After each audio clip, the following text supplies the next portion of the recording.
Nag-rest day ako, 2 araw na umulan. Ngayong may pasok ako, kahit may pasok ako kinabukasan, dahil maganda yung panahon, may buwan. Siyempre, magmumotor tayo. Sayang naman. Iikot lang naman ako. Yun.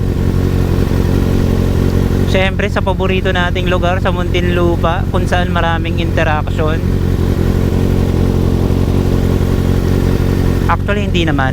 Gusto ko lang yung pailaw ng Muntinlupa. Gusto kong balik-balikan. Kaya yun. Doon tayo, siguro mag-expressway na ako pa uwi. Meron pa akong 200 plus sa RFID ko. And yeah, sa wakas nakapagmotor tayo. Past few weeks, medyo loose ako, no? Sa lahat ng bagay, sa mga iniisip, di ako masyado nag-overthink. Sa paggastos ng pera, sa pagpunta sa mga lugar, medyo loose ako. Pag gusto ko, pinupuntahan ko talaga. Kasi naisip ko,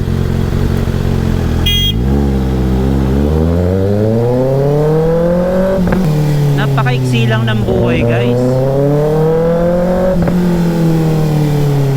Alam nyo yun, alam nyo ba, for example lang to, guys, ha.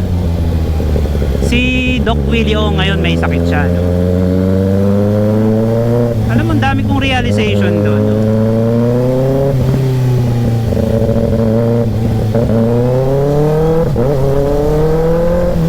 Kahit na gaano ka katalino, kadaming pera, kadaming achievements, maraming awards, alam mo yun, wala ganun talaga, no? Doon din talaga yung punta natin. Kaya ako, medyo loose talaga ako ngayon. Pag may gusto kong kainin, kinakain ko. Actually, strict ako sa diet ko, naglo-low carb diet ako. But now, medyo loose ako ngayon. Kumakain ako ng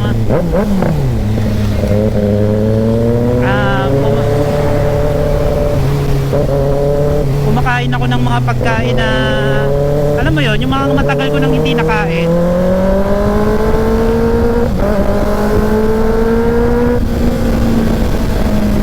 Actually, hindi naman totally mga matatamis. Medyo health conscious na rin ako, nagkakaedad na rin kasi ako, mga pagkain matataas sa carbs. For example, ngayon, kumakain ako ulit ng pizza. Pero nililimit ko lang yung nililimit ko lang yung portion. So hindi naman ganun karami, pero nagpa-practice pa rin ako ng fasting. Alam mo yun, hindi natin alam kung hanggang kailan lang tayo dito sa mundo, no? Ultimo si Doc Willie Ong, doktor pa yon, nagbibigay pa ng advice tungkol sa health nyo, kung paano makakaiwas sa sakit, yun nga. Tapos tamo, siya pa hindi naman, hindi natin masabi yung pagkakataon talaga, alam mo yun. Kaya ang advice ko, guys, enjoyin lang natin to, yung buhay natin dito sa mundo. Yun yung reality. Hindi talaga natin alam kung hanggang kailan lang tayo. Kaya ako medyo loose talaga ako pagdating sa paggastos ng pera, pagpunta sa lugar na gusto kong puntahan. Talagang medyo loose talaga ako. Talagang pag may gusto kong puntahan, pupuntahan ko talaga. Pag may gusto kong kainin, kakainin ko talaga. Yeah, that's life, Kailan mo kakainin yung pagkain na gusto mo? Kailan mo pupuntahan yung lugar na gusto mong puntahan? Kailan mo bibiliin yung bagay na gusto mong magpapasaya sa'yo, na alam mo naman magpapasaya sa'yo, di ba? Ano yung may marami mong pera? Kasi at the end of the day, aalis tayo rito sa mundo na wala talaga tayong madadala. Kahit sobra pa nating daming achievements, sobra pa nating savings sa bangko natin, wala tayong madadala. Kaya kung ako sa inyo, guys, enjoyin lang natin to. Kaya pag may time, kahit galing ako sa trabaho at medyo feel ko magmotor, Kahit may pasok pa ako kinabukasan, magbumotor talaga ako. And for me, that's life. Di mo kailangang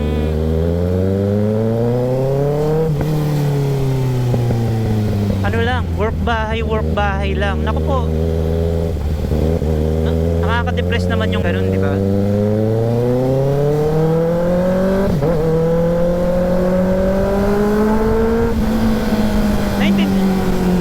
Naintindihan ko naman yung iba na gusto lang talaga sa bahay. Ako naintindihan ko yun. May mga taong bahay talaga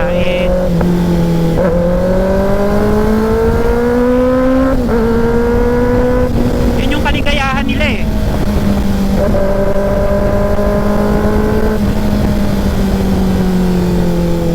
Pero yung bottom line doon, learn to enjoy now. Now, as in now.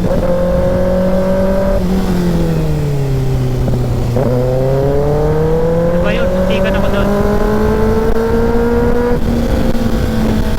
Tsaka yung pag-overthink guys, medyo dati ganun din ako. Mahilig din ako mag-overthink. Actually tayo lang yung gumagawa ng problema natin pag masyado tayo nag-overthink, which is totoo naman talaga. Hindi naman dapat mangyayari. Masyado lang tayong advance mag-isip. Yun talaga, nag-create tayo ng problem sa isip natin, nahihirapan tayo matulog. Kaya yun, nagkakaroon ng depression, anxiety. Ako guys, kaya ako nasasabi to kasi ng mga napagdaanan ko na rin yan. Ayoko naman pagdaanan nyo. Kahit pa paano, nagbibigay ako ng advice. Itong pagbumotor,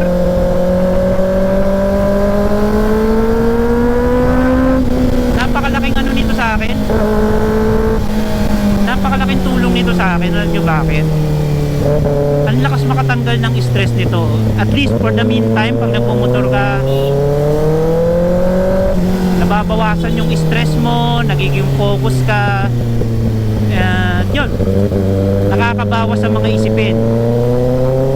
Although given naman na yung stress sa pang-araw-araw na buhay natin, given na yan yung stress sa trabaho, sa pang-araw-araw na buhay, ganun. Huwag na, maingay, may pulis. Mga batan to eh. Kaya yun ang payo ko sa inyo guys. Enjoy mo yung moment. Huwag masyado mag-isip sa future. Diyos ko day, kahit dami mong naipon, dun pa rin tayo papunta. Alam nyo yung ibig kong sabihin na kung saan tayo papunta, which is totoo naman talaga yun. Kaya enjoy lang natin. Pag na-stress sa trabaho, hanap ka ng bagay na pwedeng gawin para makapag-relax ka. Kung mahilig ka mag-mobile games, gawin mo. Huwag naman to the point na magpupuyat ka. Siyempre pwede ka rin magkasakit sa pagpupuyat masyado, no? Nowadays yung pagtulog is luxury yan. Di lahat ng tao nakakatulog ng 8 hours a day. So kung ikaw nakakatulog ka ng maayos daily, 8 hours a day, swerte mo. Uy, diba?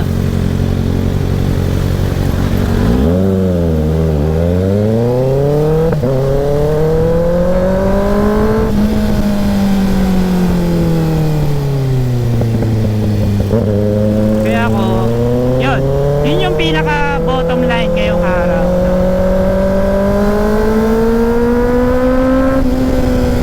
Yun yung gustong ipahatid sa vlog na to, no? Kumbaga, mental health awareness na rin. Ikaw mismo, i-check mo yung sarili mo kung okay ka ba.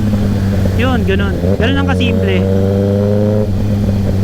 Yung depression, silent killer yan. Hindi natin alam yan. Di mo pala alam, tinatamahan ka na ng depression.